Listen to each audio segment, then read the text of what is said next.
Pag-usapan po natin colon cancer. Napakahalagang sakit, hindi natin pinapansin, pero marami nagkakaroon nito sa Pilipinas. Ito yung warning signs na sinasabi ko sa inyo, 8 warning signs. Sa Pilipinas, one of the top cancers ang colon cancer. Pakita natin, Doc Lisa. Sa mga babae, number 1 ang breast cancer. Ayan. Sa mga lalaki, number 1 ang lung cancer. Mas mataas lang konti. Pero ang colon cancer, itong kulay dilaw, ang dami. So, number 2, number 3, top cancer causes yan. Ang dami nagkakaroon nito at marami namamatay. Ang warning signs nito, mahirap malaman. Minsan, walang sintomas. Ang napapansin mo lang, medyo constipated siya. Kasi nga, may bara nagbabara yung bukol. Minsan constipated, minsan nagtatae, paiba-iba.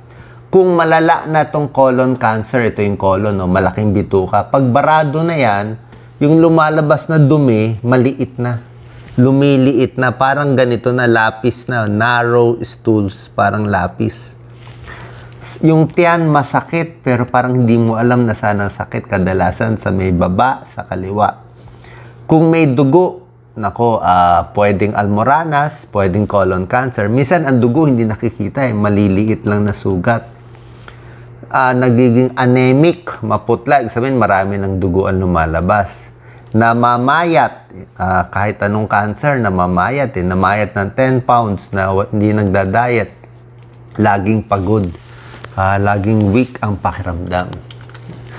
So, ito yung mga sintomas, ulitin ko lang, kasama to yung sakit, yan, dumi, matigas, malambot, fatigue. Yung sinasabi kong cramping, pamamayat, at kung advanced na. Ito naman, pag advanced na talaga yung cancer, pati na sa kulani, kumakalat yung cancer, at hindi na makakadumi, barado na, hindi na makalabas ang dumi. Minsan doon na nagko-consult yung mga tao. So, bakit nagkakaroon ng colon cancer at sino at risk dito? So, kasali ako dito.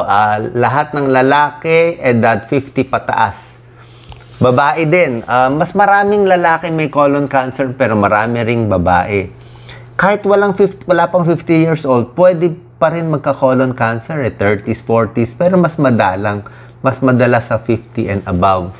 Kung may lahi kayo, may kamag-anak, may pinsan na may colon cancer. Ako, mayroon na kaming kamag-anak na may colon cancer. Matataba kumain.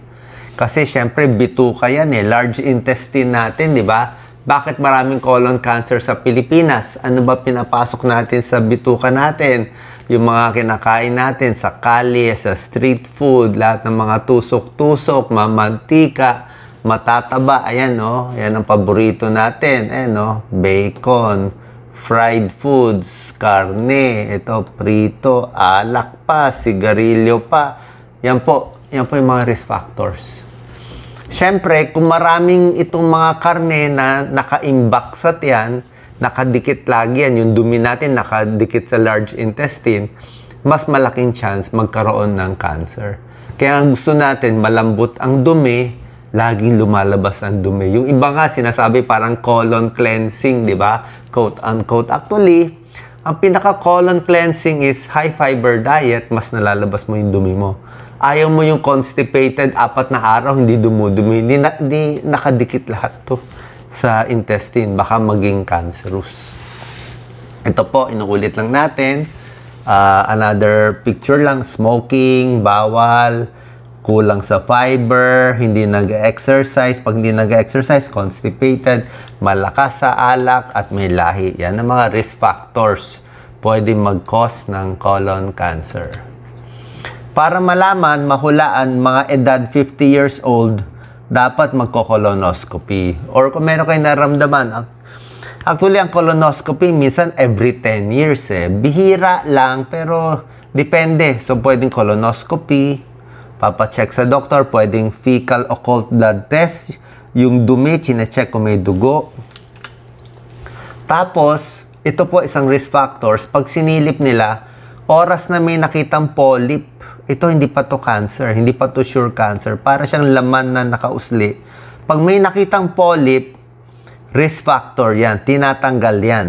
Pag tinanggal yan, sinisilip, binabiopsy. Pag nakitang cancerous, kahit hindi cancerous, tinatanggal. Pag nakitang cancerous, mas chinecheck ito. Ito yung early stage na possible maging cancer kung may polyp. So, pag cancer na may mga stages, stage 1, stage 2, stage 3, stage 4. Pag stage 1, nandito pa lang sa loob. Ayan, no? Pag stage 2, lumalabas na yan. Papunta na sa kulani, stage 2, stage 3. Pag malayo na nilipatan ng cancer, stage 4 na. Mas maagang stage, pag dito natin nahuli, tatanggalin lang to, puputulin lang to, okay na ang pasyente. Magaling na. Maganda na ang buhay. Halos marami mabubuhay na ng normal. Mahuli mo ng maaga. Kaya nga importante yung warning signs. Pero pag nahuli mo ng matagal na stage, kaya pa pero baka lumabas na kasi yung cancer dito sa intestine. Lumipat sa ibang parte ng katawan. Kumakalat kasi yung cancer kung saan-saan. Anong ginagawa sa treatment ng doktor? Pag polyp, tanggalin. Surgery, basta cancer, o operahan, puputulin yung area. Minsan, dinadagdagan ng chemotherapy kung kailangan pa, kung mataas ang stage ng cancer. So, ito gagawin natin. Paano tayo iiwas sa colon cancer? Exercise para gumalaw ang bituka. Huwag magpapataba, huwag kumain ng puro karne, puro taba, puro processed meat, hotdog, salami, paminsan-minsan, wag lang madalas. High fiber foods para maganda yung pagdumi.